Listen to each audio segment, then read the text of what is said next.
प्रमुख श्री केशव प्रसाद मौर्य जी, उप मुख्यमंत्री श्री ब्रजेश पाठक जी, प्रदेश सरकार में मेरे सहयोगी मंत्री श्री नंदगोपाल गुप्ता नंदी जी, महापौर श्रीमती अभिलाषा गुप्ता नंदी जी,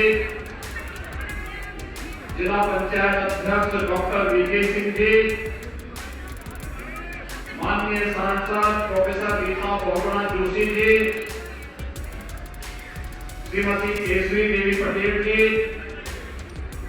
डॉक्टर रमेश चंद्र बिंद जी, प्रदेश सरकार में पूर्व मंत्री श्री सिद्धार्थनाथ सिंह जी, हमारे सभी माननीय विधायकगण श्री हर्षवर्धन वाजपेयी जी, वाचस्पति जी, पीयूष रंजन निषाद जी, राजमणि कोल जी, गुरु प्रसाद जी, प्रवीण पटेल जी, आज के इस कार्यक्रम में उपस्थित विधान परिषद सदस्य श्री लक्ष्मण आचार्य जी, सुरेंद्र चौधरी जी, Shrimati Nirmala Paswan ji, doctor KP Srivastava ji, Bharatiya Janata party के क्षेत्रीय अध्यक्ष श्री महेश श्रीवास्तव जी, जिला अध्यक्ष गंगापास यशवी दुबे जी, जिला अध्यक्ष यमुनापास श्री विभवनाथ भारती जी, महानगर अध्यक्ष श्री उमेश चंद गणेश केसरवानी जी, भारतीय जनता पार्टी के सभी पदाधिकारीगण, आज के इस प्रबुद्ध सम्मेलन में प्रयागराज के हमारे सभी प्रबुद्धजन, अधिवक्ता, शिक्षक, चिकित्सक, उद्योग व्यापार मंडल से जुड़े हुए सभी उपस्थित प्रबुद्धजन भाइयों बहनों, प्रयागराज की धरती को नमन करते हुए मैं आप सबका हृदय से अभिनंदन करता हूं। भाइयों बहनों, तीर्थराज प्रयाग संपूर्ण भारतवासियों की आस्था का प्रतीक है। तीर्थराज प्रयाग की जब हम बात करते हैं तो इस सृष्टि की उस धरा की कल्पना सामने आ जाती है जिसे स्वयं भगवान विष्णु ने रचा हो। और आज भी द्वादश माधव तीर्थराज प्रयाग की शोभा बढ़ा करके इसे तीर्थों में एक महत्वपूर्ण स्थान बनाते हैं। जब कुंभ की बात आती है तो सबका ध्यान प्रयागराज की तरफ होता ही जाता है। ये हमारा सौभाग्य है कि आदरणीय प्रधानमंत्री मोदी जी के नेतृत्व में, उनके मार्गदर्शन में अक्टूबर 2018 में प्रयागराज कुंभ के ठीक पहले प्रयागराज को उसका पुरातन नाम, पौराणिक नाम प्रदान करने का गौरव हमें प्राप्त हुआ है। इसके लिए मैं अपने सभी सहयोगी मंत्रियों, यहाँ के जनप्रतिनिधियों का हृदय से अभिनंदन करते हुए प्रयागराज के आप सभी प्रबुद्ध जनों का मैं हृदय से आभार व्यक्त करता हूं कि विगत विधानसभा चुनाव में आपने प्रयागराज से भारतीय जनता पार्टी को अपना जो समर्थन किया, आशीर्वाद किया, आज उसके परिणाम स्वरूप डबल इंजन की सरकार प्रदेश के अंदर फिर से कार्य कर रही है। और आज इसी का परिणाम है कि 1295 करोड़ रुपए की परियोजनाओं की सौगात लेकर के आज ये मंच फिर से प्रयागराज के पास आया है कि त्वदीयं वस्तु गोविंदा तुभ्यं एव समर्पये।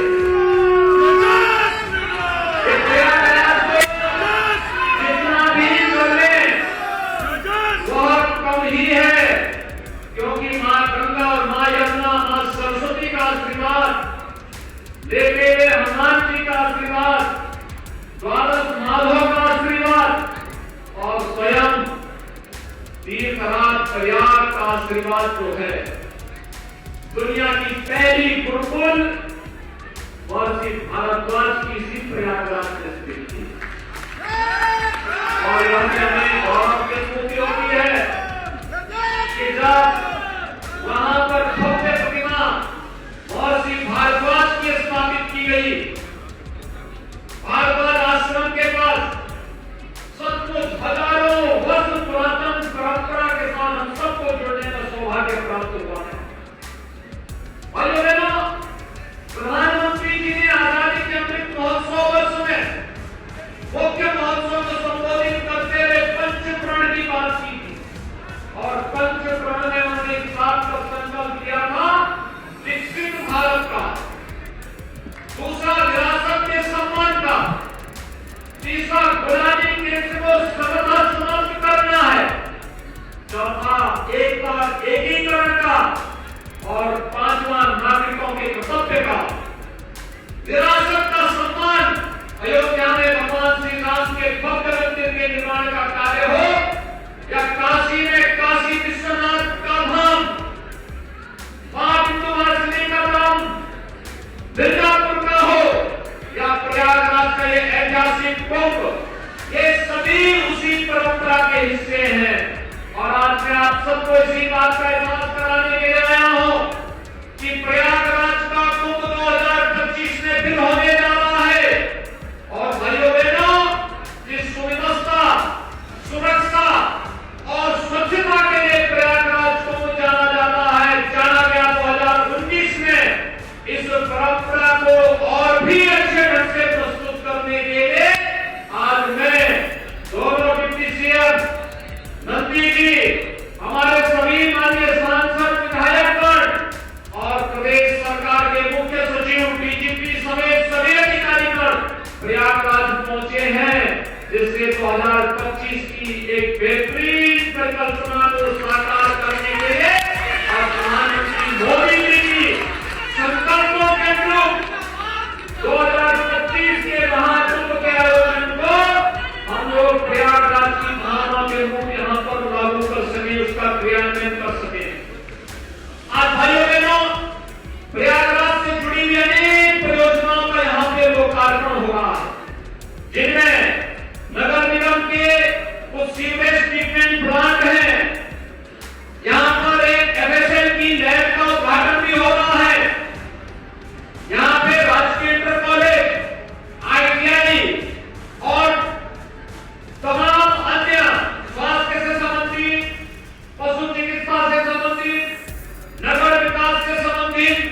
ऑफ लिविंग के लक्ष्य को प्राप्त करने में सफलता प्राप्त हुई। आज प्रयागराज न केवल 2029 में संवरा है, बल्कि 2025 के लिए एक नए प्रयागराज की परिकल्पना को कैसे साकार किया जा सके, जिसमें भव्य और दिव्य कुंभ के आयोजन को हम लोग लागू कर सके। आज उसी के लिए हम सब यहाँ पर उपस्थित हुए हैं। मैं प्रयागराज के सभी प्रबुद्धजनों से अपील करना चाहूंगा कि आप सबका आशीर्वाद सदैव डबल इंजन सरकार के साथ रहा है और आपके द्वारा दिए जाने वाले प्रत्येक सुझाव का सरकार स्वागत करेगी। सरकार ने कहा अपने युवाओं के रोजगार, उनके स्वावलंबन के लिए कार्यक्रम को जानकारी के साथ आगे बढ़ाया है और पूरा प्रयास किया है कि विकास में बैरियर करने वाले तत्वों के खिलाफ सरकार जीरो टॉलरेंस की नीति के तहत कार्य करेगी। वह कार्य आज प्रयागराज में आपको देखने को मिल रहा है। आपने देखा होगा जो माफिया पहले प्रयागराज को कैद करके, बंधक बना करके यहाँ की विकास की परियोजनाओं में बैरियर बनते थे, आज एक माफिया किस कदर कमा रहे हैं। आज सरकार उनकी संपत्ति को जब्त करती है और गरीबों के आवासीय सुविधा वहां पर बनाने का कार्य भी करती है। सरकार ने यह ध्यान आगे बढ़ा है। हमने तय किया है कि कोई भी माफिया अगर कहीं पे उसने किसी गरीब की, किसी व्यापारी की, किसी आम नागरिक की संपत्ति पर, सार्वजनिक संपत्ति पर कब्जा किया है, तो संपत्ति को न केवल खाली कराएंगे बल्कि उस माफिया की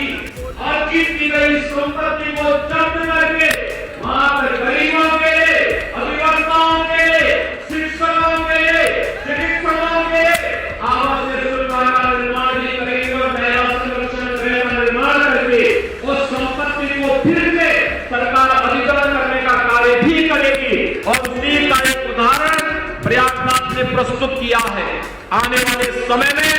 सरकार का एक कार्यक्रम भी चलेगा।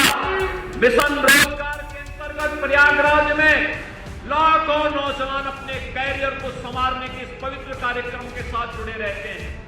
अभ्युदय योजना सरकार की उसी परिकल्पना को साकार करने के लिए आपके लिए तैयार की गई है। मुझे याद है जब लॉकडाउन लगा था कोरोना कालखंड में, मुझे उस समय लगभग 15,000 युवाओं को प्रयागराज से उनके घरों तक पहुंचाने की व्यवस्था करनी पड़ी थी। और तब हम लोगों ने कहा था कि प्रयागराज के नौजवान हो या उत्तर प्रदेश का कोई भी नौजवान, उनके लिए, उनके कैरियर काउंसलिंग के लिए सरकार एक अच्छी सुविधा देगी। और मुझे बताते हुए प्रसन्नता है, अभ्युदय कोचिंग की व्यवस्था आज हम प्रदेश के हर जनपद में प्रारंभ कर चुके हैं। और प्रयागराज में जो नौजवान परीक्षाओं की तैयारी कर रहा है, मैं उन्हें इस बात के लिए आश्वस्त करता हूं कि अब उनके जीवन के साथ कोई खिलवाड़ नहीं कर सकता है। अगर किसी ऐसे गिरोह और माफिया ने उनके भविष्य के साथ खिलवाड़ करने का दुस्साहस किया, तो फिर सरकार की कार्रवाई उसके बाद किस रूप में प्रारंभ होती है, यह किसी से छुपा हुआ नहीं है। इसलिए भाइयों बहनों, आप सब डबल इंजन सरकार के इस अभियान के साथ जुड़कर के कार्य कर सके, इस विश्वास के साथ आज यहाँ पर मैं उपस्थित सभी प्रबुद्धजनों का हृदय से अभिनंदन करता हूँ। 1291 करोड़ रुपए की परियोजनाओं के लिए प्रयागराज वासियों को हृदय से बधाई देते हुए अपने सभी माननीय जनप्रतिनिधियों का अभिनंदन करता हूँ, जिनके प्रयास से प्रयागराज की योजनाएं आज जमीनी धरातल पर उतर रही हैं। एक बार फिर से